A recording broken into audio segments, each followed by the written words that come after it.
Bizler de sizden gayet memnun olduk. Burada öğrendiklerinizi öğrendiniz. Artık bazen oyunları önemli olan kendi hayatınızda bunları tatbik etmenizdir.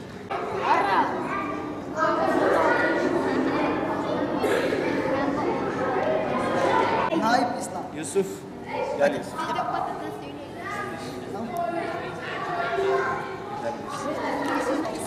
Musa gel. Şöyle kameraya bak.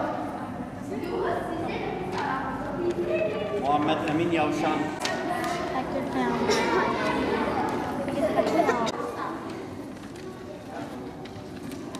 Evet.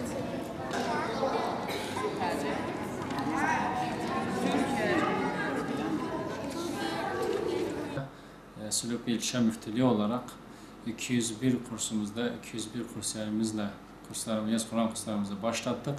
Elhamdülillah yoğun bir istekle karşılaştık. 3177 erkek olmak üzere ve 3006 kız olmak üzere toplamda 6183 öğrenci katılımla biz kurslarımızı sürdürdük. Çok verimli geçti. Kurslarımızın çoğunda sertifikalar da verildi.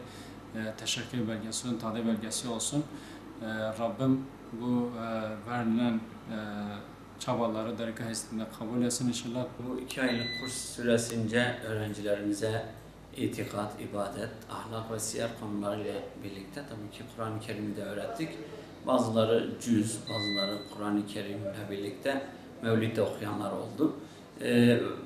Bu 2 aylık süre güzel geçti öğrenciler açısından. Bizim açımızdan da verimli ve bereketli geçti.